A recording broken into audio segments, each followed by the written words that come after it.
हिदायत का मतलब इंस्ट्रक्शन भी होता है, डायरेक्शन भी होता है, नेक राह पे चलने की तौफीक भी होता है। कहते हैं ना अल्लाह ताला हमें हिदायत अता करे, तो ये तो सही राह दिखाए, सही राह पे चलने की प्रेरणा दे, वो है। और हिदायत डायरेक्शन भी बता दिया मैंने, निर्देशन को भी कहते हैं हिदायत।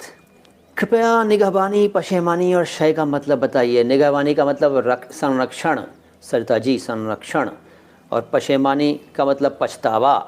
और भी अर्थ हैं लेकिन डिपेंड करता है सेंटेंस क्या है। और शय का मतलब है चीज़, वस्तु। मुलाजिम का अर्थ है सेवक, नौकर, किसी के अंडर में काम करने वाला, मुलाजिम, एम्प्लॉई। इसके बाद एक शब्द है दरबार। दरबार भी फ़ारसी का है और दरबारी भी फ़ारसी का है। अच्छा, दरबार सरनेम भी होता है, एक इस्माइल दरबार नाम सुना है ना, तो दरबार भी सरनेम होता है। अच्छा, दरबारी भी उसी से बना है और ये भी फ़ारसी का शब्द है। एक बड़ा कॉमन शब्द है दर्द, जिसको आप दर्द कह देते होंगे। दर्द, बड़ा दर्द हो रहा है यार, तो ये काहे को दर्द हो रहा है, हैं? दर्द बोलते ना, वो दर्द नहीं है, दर्द है, दर्द। और दर्द फ़ारसी का है। हिंदी में तो इसके अनेक पर्यायवाची मिल जाएंगे, कष्ट, पीड़ा और भी हैं, लेकिन आप दर्द ज़्यादा बोलते हैं। रेशम गौतम ने पूछा सर हैज़ के माने। हैज़ का मतलब है स्त्रियों को होने वाली माहवारी।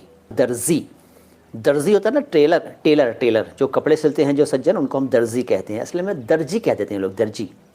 दर्जी नहीं कहना चाहिए, वो सही शब्द है दर्जी, जाके नीचे नुक्ता है, और उर्दू में जे अक्षर है और अंग्रेज़ी में जेड, दर्जी।